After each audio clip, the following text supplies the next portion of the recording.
سورۃ الانعام کی آیت نمبر 105۔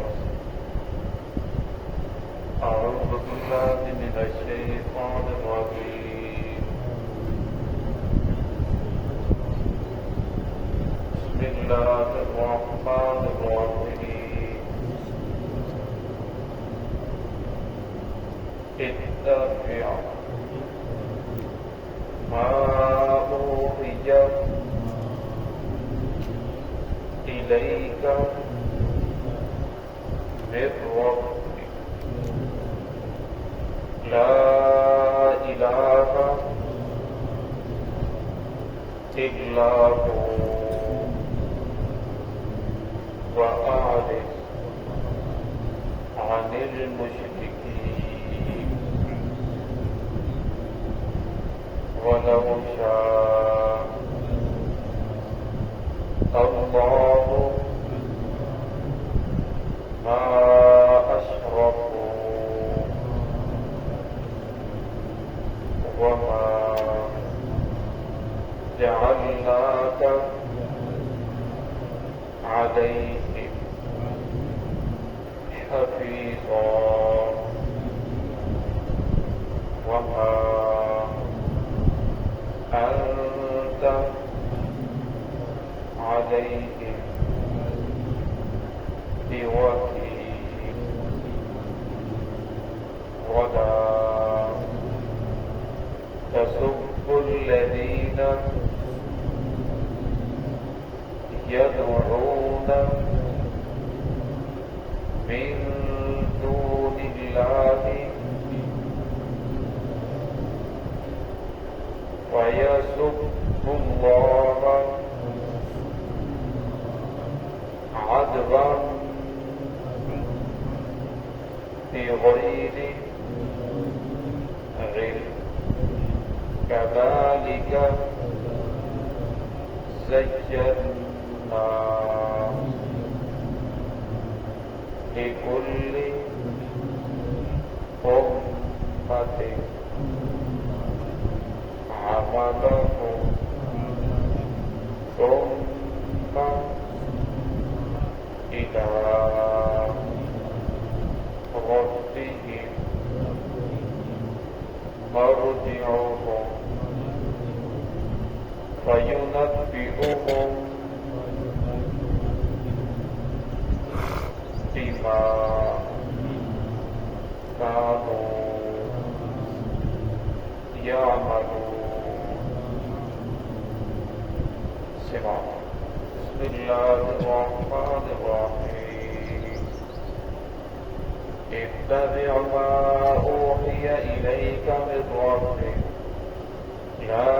الہ الا هو وأعرض عن المشركين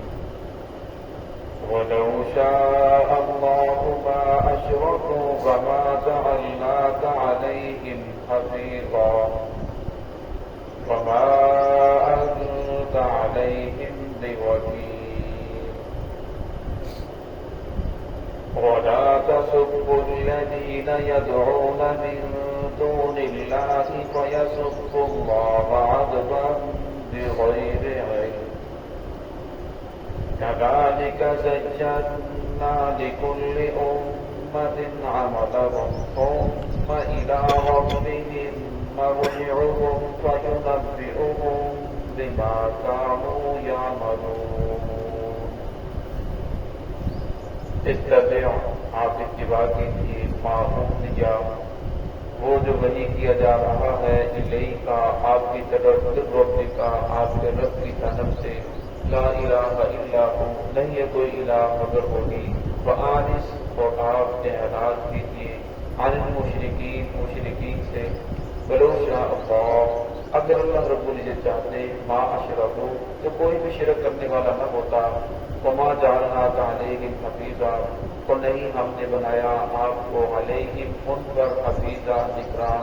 وما انت علیہم بوکیل، اور نہ کہ آپ ان کے کارساز ہیں، وکیل ہیں۔ ولا تسبوا الذین یدعون من دون اللہ، اور نہ برا بھلا کہیں ان لوگوں کو جن کو وہ پکارتے ہیں من دون اللہ، اللہ رب العزت کو چھوڑ کر، فیسب اللہ، ورنہ ورنہ پھر وہ بھی گالیاں دیں گے اللہ رب العزت کو عدوم حج سے تجاوز کرتے ہوئے بغیر علم بغیر علم کے کذالک زینا لکل امت اسی طرح مزین کیا اللہ رب العزت نے ہر امت کے لیے عملہم ان کے عملوں کو ثم الی ربہم مرجعہم پھر ان کے رب کی طرف ان کا لوٹ کر جانا ہے فینبئہم وہ انہیں متنبع کرے گا انہیں خبر دے گا بما کانوا یعملون ان کاموں کی جو وہ عمل کرتے رہے جو وہ کام کرتے رہے۔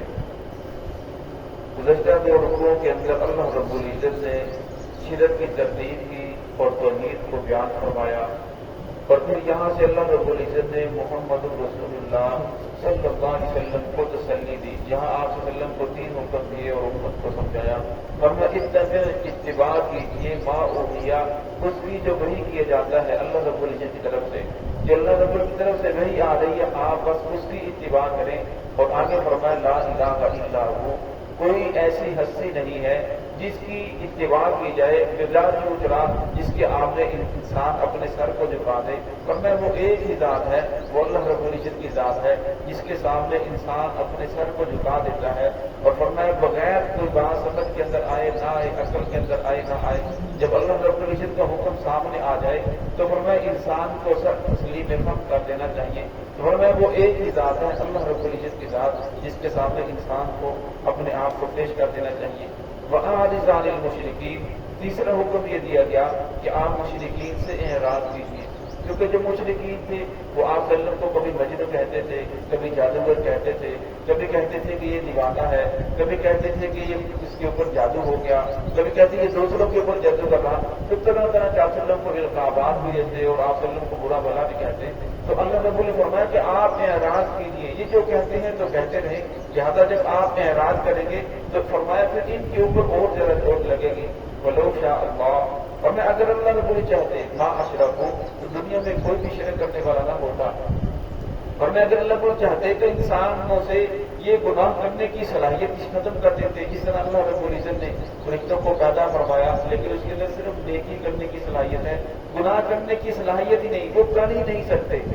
لیکن اللہ رب العزت نے انسان اور جنات کے اندر نیکی کی صلاحیت بھی رکھی ہے، بدی کی صلاحیت بھی رکھی ہے، ان دونوں کو راستے بھی بنائے ہیں، بتائے ہیں کہ یہ سیدھا راستہ ہے، یہ غلط راستہ ہے، یہ محمد الرسول اللہ صلی اللہ علیہ وسلم کا راستہ ہے، اور یہ اللہ رب العزت کی طرف راستہ لے کر جانے والا ہے، اور یہ گمراہی کی طرف، اور یہ راستہ آپ کو جہنم کے قریب کرے گا، اگر اس راستے پر چلو گے تو جنت کے قریب ہوتے چلے جاؤ گے، ورنہ پھر اللہ رب العزت نے انسان کو اختیار دیا، فمن شاء فلیؤمن ومن شاء فلیکفر، جس کا جی چاہے ایمان لے کر آئے، جس کا جی چاہے کفر اختیار کرے، ورنہ اللہ رب العزت نہ زبردستی کسی انسان کو اسلام کے اندر داخل کرتے ہیں، نہ زبردستی کسی انسان کو کفر سے نکالتے ہیں، بلکہ اللہ رب العزت نے انسانوں کے لیے دونوں راستے بیان کر دیے، ورنہ اب جنات جو ہے انسان ہے ان کے پاس اختیار تو ہے، ورنہ اب اختیار کو استعمال کرتے ہوئے کہ جس راستے پر چلیں گے اللہ رب العزت ان کے لیے وہی راستہ آسان کر دیں گے۔ وما جعلناک علیہم حفیظا، یہاں پھر آپ صلی اللہ علیہ وسلم کو تسلی دی کہ آپ کو ان پر کوئی نگران بنا کر نہیں بھیجا کہ آپ نے ہر حال میں انہیں کلمہ پڑھانا ہے، اسلام کی طرف لانا ہے، ورنہ دائی کا کام ہے کہ وہ حق کو بیان کر دے، آگے فرمائے جس کو اللہ رب توفیق عطا فرمائے، اور فرمایا جو آدمی جس کے اندر جستجو ہوگی، فرمایا جو دل سے ایمان لانا چاہے گا اللہ رب العزت اس انسان کو ضرور ایمان کی توفیق عطا فرمائیں گے۔ وما انت علیہم بوکیل، اور فرمایا نہ ہی آپ ان کے کارساز ہیں کہ زبردستی نے پکڑ کر اسلام کے اندر داخل کر دیں، ان کے دلوں کے اندر ایمان کو ڈال دیں، انہیں کلمہ پڑھا دیں، فرمایا ایسا بھی نہیں ہو سکتا، لہٰذا آپ پریشان نہ ہو، جو ایمان لے کر آ جائے اچھی بات ہے، جو نہیں ایمان لے کر آئے وہ اپنا ہی بگاڑ رہا ہے، آپ کا کچھ نہیں بگاڑ رہا۔ ولا تسبوا الذین، ہر دور کے اندر ایسے لوگ بھی ہوتے ہیں جو جذباتی ہوتے ہیں، سنجیدہ مزاج بھی لوگ بھی ہوتے ہیں، تو رسول اللہ صلی اللہ علیہ وسلم کے زمانے کے اندر بھی جب انقلاب نادوزہ کا یا جتنے بھی مشرک تھے ان کی تردید کی جاتی تو کچھ لوگ جذبات کے اندر آ کر برا بھلا کہنا شروع کر دیتے، اور جس کی وجہ سے جو ان کے پجاری تھے ان کے ماننے والے تھے تو وہ بھی اللہ رب العزت کو برا بھلا کہنا شروع کر دیتے، تو اللہ رب العزت نے اس آیت کے اندر اس سے منع فرمایا،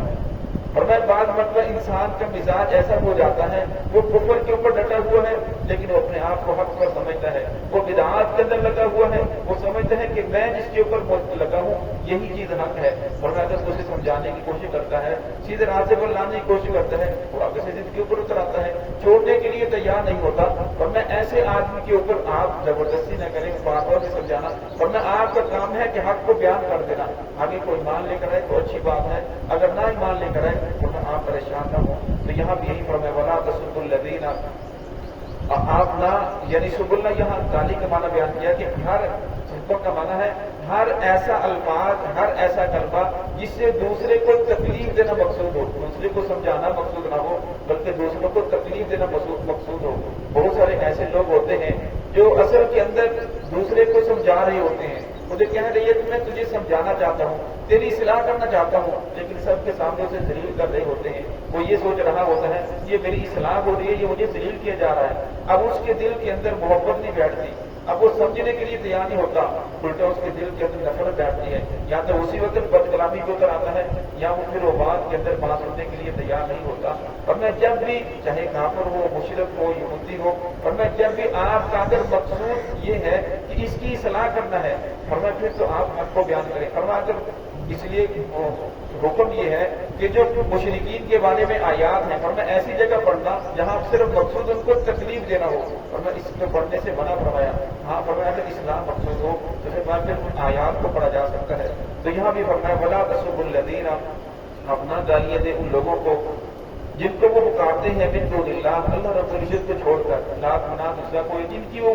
پیچھے لگے ہوئے ہیں، لہٰذا آپ انہیں برا بلا نہ کہیں۔ فَيَسُبُّوا اللَّهَ عَدْوًا بِغَيْرِ عِلْمٍ، فرمایا پھر وہ بھی اللہ رب العزت کو برا بلا کہیں گے آج سے تجاوز کرتے ہوئے بغیر علم کے۔ اور میں ان کو تو علم نہیں ہے کہ اللہ رب العزت کا کیا مقام ہے، وہ کون سی ہستی ہے، اس لیے فرمایا وہ تمہاری دشمنی کے اندر آ کر عداوت کی وجہ سے اللہ رب العزت کو برا بلا کہیں گے۔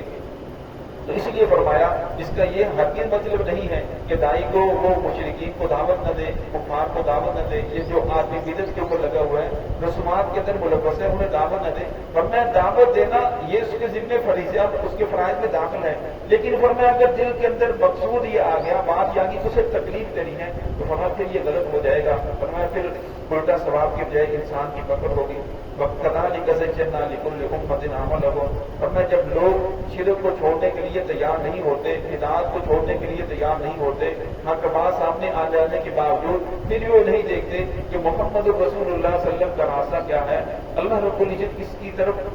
اپنے نبی کو کون سا حق دے کر بھیجا ہے، اور میں وہ دیکھتا ہے کہ یہ بھی ثواب کا کام نہیں ہے، اپنی عقل کے اوپر اس کام کو ثواب کا کام سمجھ کے کر رہا ہے۔ رب شاہ فرماتے ہیں كَذَلِكَ زَيَّنَّا، ہم اسی طرح مزین کر دیتے ہیں لِكُلِّ أُمَّةٍ، ہر امت کے لیے، ہر گروہ کے لیے جس کام کے اوپر لگا ہوا ہے اس کے لیے وہی مزین ہو جاتا ہے۔ اب وہ صبح شام کی جو محنت ہے اسی کے اوپر لگا رہا ہے، عمل ان کو مزین کر دیا جاتا ہے۔ ثُمَّ إِلَىٰ رَبِّهِمْ مَرْجِعُهُمْ، اور آپ پریشان نہ ہو، اگر بات نہیں مانتے تو کوئی بات نہیں، آخر انہوں نے لوٹ کر آنا ہے اپنے رب کی طرف۔ فَيُنَبِّئُهُمْ، اور پھر اللہ رب العزت کے ساتھ انہیں خبردار کریں گے، انہیں سمجھائیں گے کہ قرآن پاک کے ہوتے ہوئے بھی تم لوگ غلط کاموں کے اندر ملوث رہے، محمد الرسول اللہ صلی اللہ علیہ وسلم کا فرمان موجود تھا، لیکن فرمایا پھر بھی تم لوگ اس کام کو، شرک کو، بدعات کو، رسومات کو چھوڑنے کے لیے تیار نہیں ہوئے۔ فرمایا پھر اللہ رب العزت بندوں کو خبردار کریں گے، متنبع کریں گے بما كانوا يعملون، ان کاموں کی جو وہ عمل کرتے رہے، جن کاموں کے اندر ملوث رہے۔